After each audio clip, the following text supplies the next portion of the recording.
Guten Tag, friends. It's a Sunday episode of Hot News. It's a mini little episode because we're doing it on the weekend, and we've got an existential question of the day for you before we jump on into the news, which is an octopus just a wet spider? Bruh. Answer the question right up there. Need to know. Reece says yes with his face. I agree. Good sir. My face says no. I agree with your face. It's a beautiful thing. Let's talk about the news, which is we've got some more indication out there that the GPU that we talked about in last week's episode of Hot News, which was going to have a ton of CUDA cores, well, that wasn't even the biggest GPU that has posted a benchmark. It turns out that the 118 compute unit GPU was smaller to the 124 compute unit GPU, which would put it at 7,936 CUDA cores, which is just an absolute monster amount. This is something that is unprecedented. If they keep the same amount of CUDA cores to compute units, this is going to be a huge card, and we already had some indication of what AMD is bringing out with RDNA 2. It doesn't seem like they're going to have something that's actually going to be able to compete with a behemoth like this from Nvidia, but we obviously can't necessarily make that call at this point. But I just wanted to give you the quick update that there's another monster Nvidia card that was better than the other one that we had, like our minds were blown about. Okay?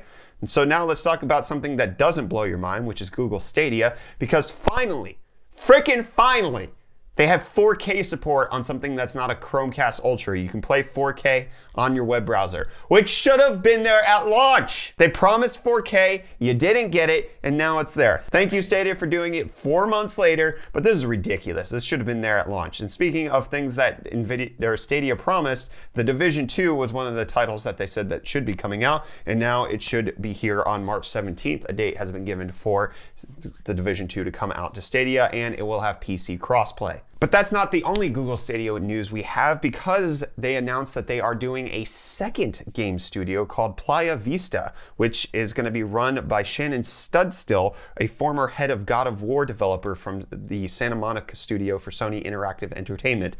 This is a big thing. It's a big studio. He's done a lot of great work. I'm actually kind of excited for it. It's something that Stadia desperately needs. They need good exclusive games. They also need to do the freaking things they said would be there. That's a different conversation. I'm not upset about it that much. I'm only paying for it. I'm only paying $10 a month to be pissed at Google. I don't want it to die. And with them opening game studios, I think there's an opportunity for something really good.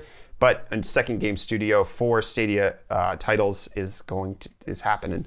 But then, speaking of the other game streaming service, GeForce Now, it has been announced that in the wake of all the games that have been pulled from their service, they are announcing that they're adding 5 new games. Of those games, a few to note: Romance of Three Kingdoms number 14, Dead or Alive 6, and Neo the Complete Edition. So those are some pretty decent titles.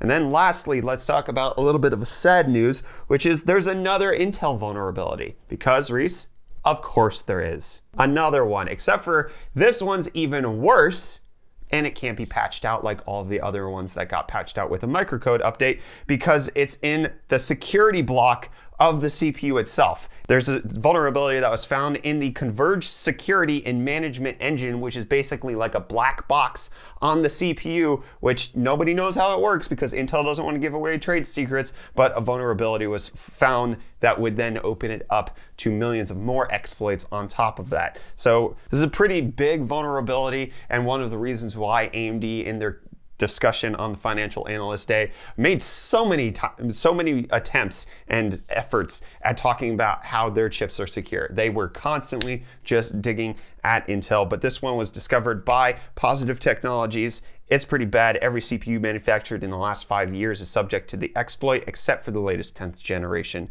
So there is that.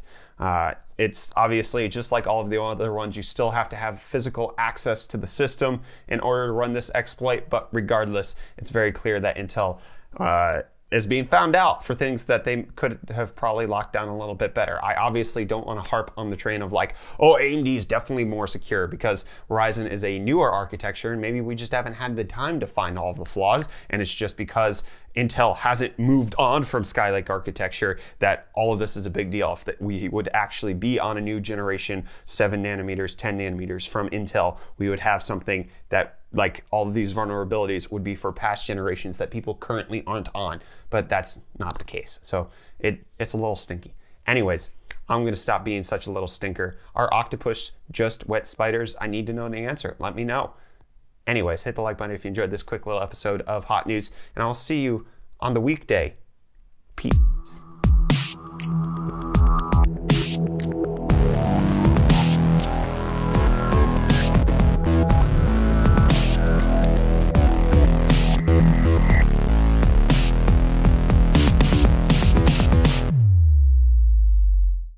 Peace. That was bad.